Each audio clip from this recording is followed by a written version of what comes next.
Bonjour et bienvenue dans Itinéraire Entreprise, votre émission dédiée aux entreprises diffusée sur lefigaro.fr. J'ai le plaisir de recevoir aujourd'hui le docteur Jérôme Chétrit. Bonjour, merci d'être avec nous. Vous êtes médecin pathologiste et également président d'IHP Group, un groupement libéral de médecins pathologistes avec une mission de santé publique spécialisée notamment dans le diagnostic du cancer. À vos côtés, le directeur général d'IHP Group, Pierre-Étienne Beaufranc. Bonjour. Bonjour, merci beaucoup d'être avec nous. Et également le professeur Céline Bossard. Bonjour, vous êtes médecin pathologiste chez IHP Group. On l'a dit, vous êtes donc un groupement de médecins pathologistes. En quoi ça consiste concrètement ? Alors, le médecin pathologiste, c'est un médecin spécialiste et c'est un médecin qui a deux grands schémas. Un premier sur le dépistage qui va permettre d'étudier globalement tout le dépistage du cervico-utérin chez la femme, allant du test HPV à la cytologie,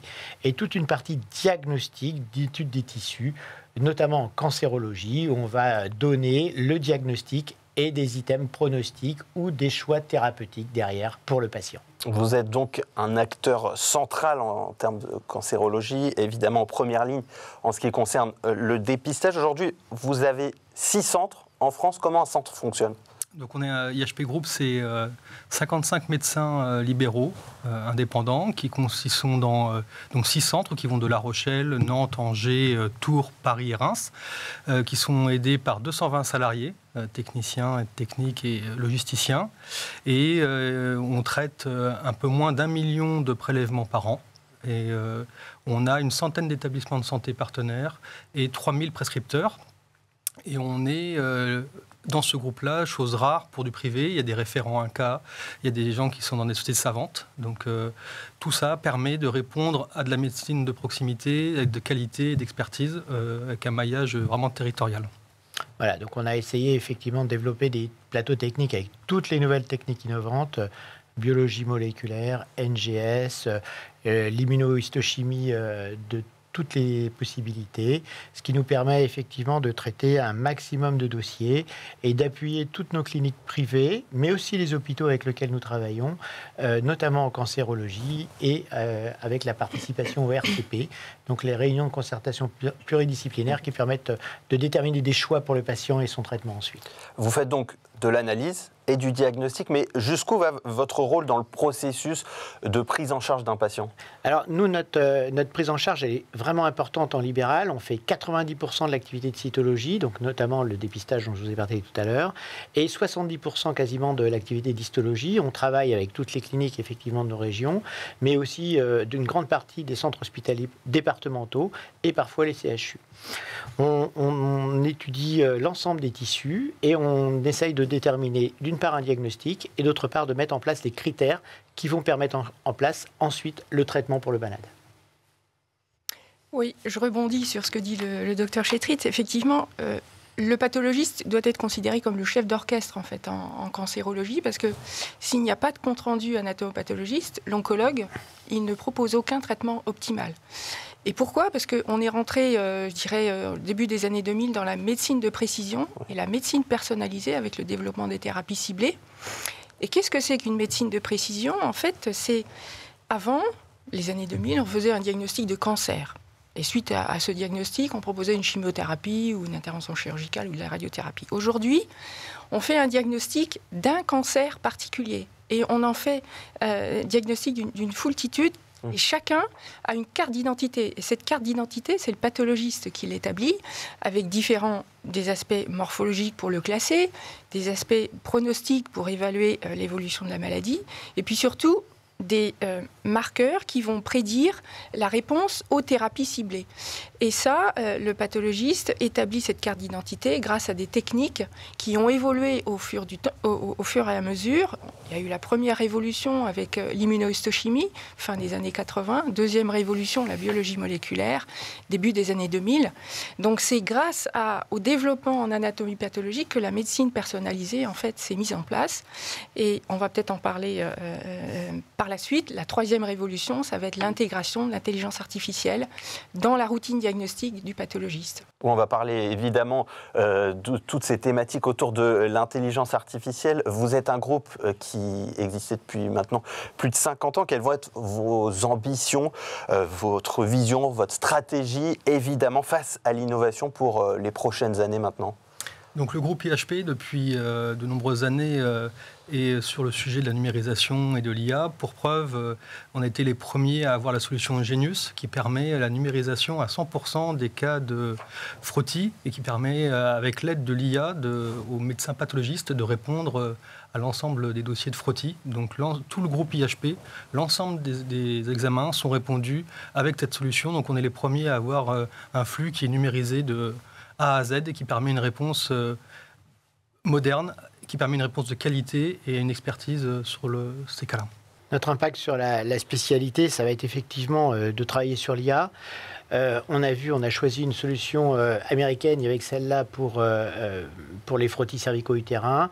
Et nous, ce qu'on essaye de développer, c'est de l'IA en cancérologie. On va le voir tout à l'heure. Mais l'idée, c'est vraiment à la fois de nous aider de cette numérisation et de l'IA pour nous aider à la quantification de marqueurs d'immunohistochimie qui est parfois un petit peu rébarbative. Ça, c'est pour aider l'humain.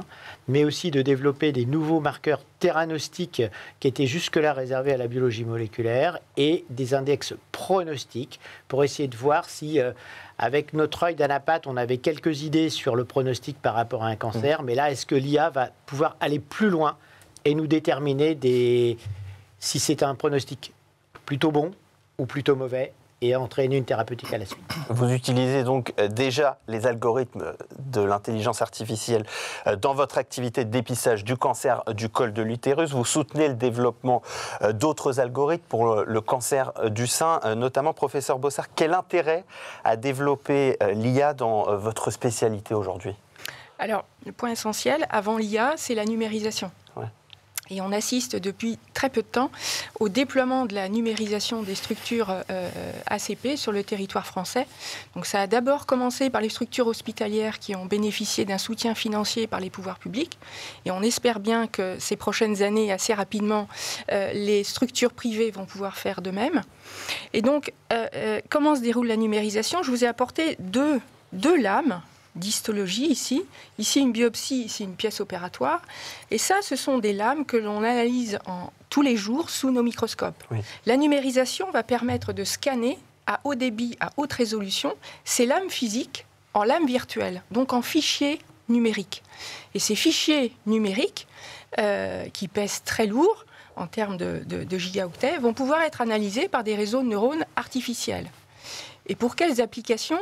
Deux, principalement, comme le disait le docteur Chetrit, des applications de comptage de cellules, de noyaux, de quantification de marqueurs immunohistochimiques, on en a parlé tout à l'heure, à visée pronostique ou à visée théranostiques, et puis de prédiction d'anomalies moléculaires pour permettre de faire un tri plutôt que de lancer une analyse moléculaire systématique.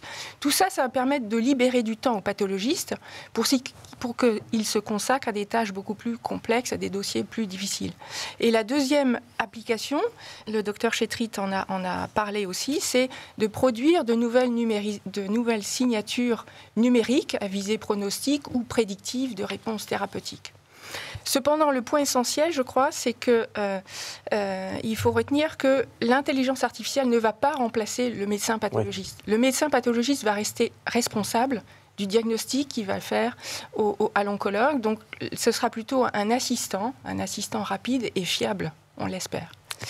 Et je voudrais juste aborder deux gros problème, parce que là, on vous dépeint un tableau enthousiaste et idyllique. Évidemment. Cependant, il y a des obstacles et des freins qui sont le plus gros problème financier, parce que ce sont des investissements extrêmement coûteux. La numérisation, donc avec des scanners qui coûtent extrêmement cher. L'infrastructure informatique qu'il va falloir surdimensionner. Ce sont des images très lourdes pour pouvoir les analyser, les stocker. Et puis, pour le moment, je dirais qu'il n'y a pas de modèle économique. Donc, il va falloir envisager de nouvelles cotations pour ces actes innovants. peut-être une fois qu'on aura démontré leur intérêt médico-économique.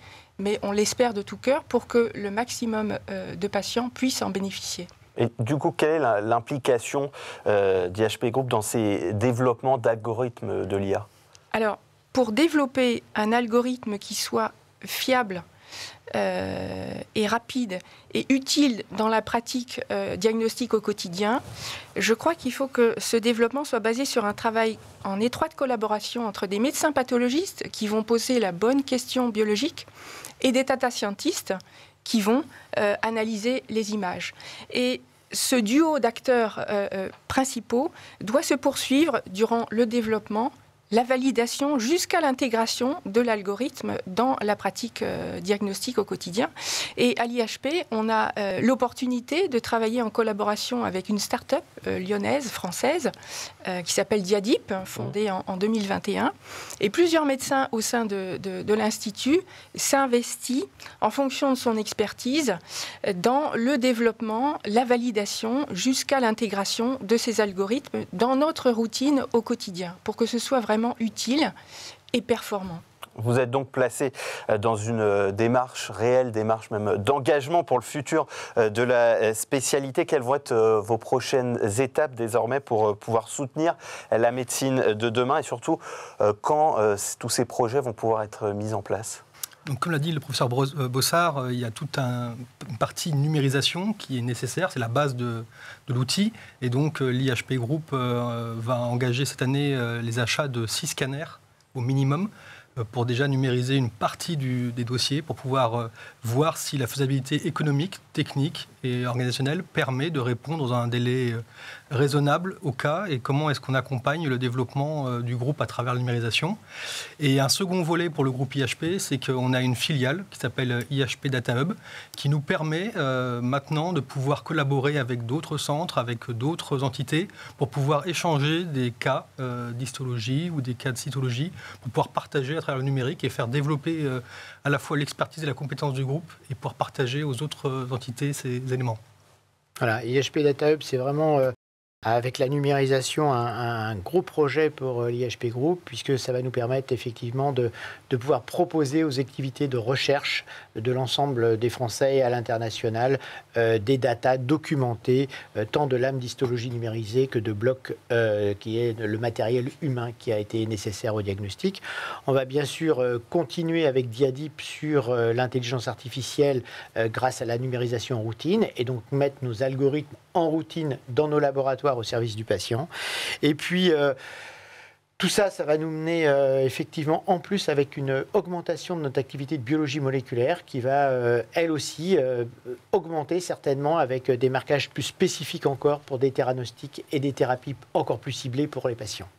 Merci beaucoup à vous d'avoir été avec nous pour nous parler donc d'IHP Group, pour nous parler de ces sujets de dépistage et du diagnostic des cancers et de la médecine de demain. Évidemment, c'est la fin de cette émission. Merci à vous de nous avoir suivis. Et merci. Merci à vous.